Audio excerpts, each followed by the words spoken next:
Okay, I also degreased the hell out of this thing and power washed it and got everything nice and clean looking. Tires look good. You can see the frame, everything. That power washer just blew the crap off. Cab came out nice and clean. Tires came out nice and clean. And it runs on down the road too, but again, carburetor leak. So we got to fix the carburetor. But yeah, the power washing turned out real good. Everything came out nice and clean. And these are Cooper tires, man. Look at that, Coopers. Cooper Roadmasters. And I didn't see that before too. See, when I power washed it, that finally appeared gas.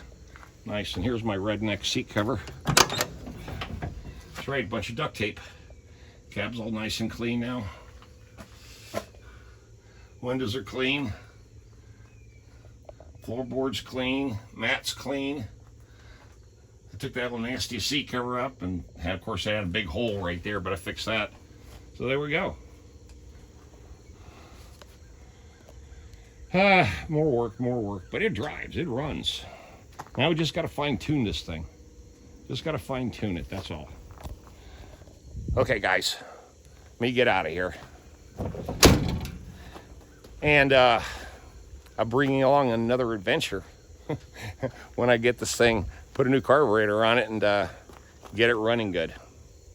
Get it running smoother without it, you know. I don't want a fire.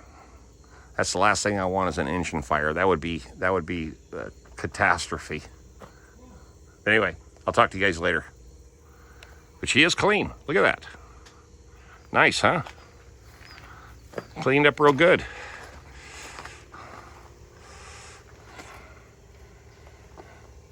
All right, guys. Talk to you later. Bye.